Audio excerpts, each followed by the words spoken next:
সকল খামারিকে জানাচ্ছি শুভেচ্ছা ও প্রীতি।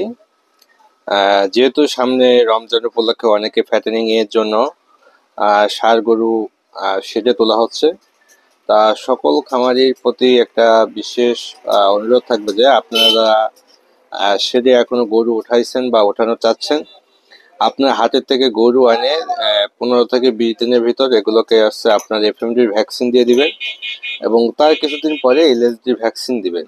কারণ হচ্ছে কি, যদি কোনো ফার্মে বা শেডে একবার এফএমডিতে আক্রান্ত হয়, খোরা রোগে আক্রান্ত হয়, তাহলে কিন্তু ওই খামারি প্রচুর লস হয়। কারণ যখন এফএমডিতে আক্রান্ত হয়, দেখা যাচ্ছে এটা হচ্ছে সব থেকে সহজে একটা রোগ।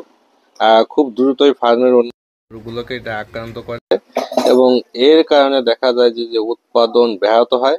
খামারি একটা অনেক টাকার একটা আর্থিক ক্ষতিতে পারে এবং এই গরুগুলোর গ্রোথ যেভাবে হওয়ার কথা সেভাবে কিন্তু গ্রোথ হয় না।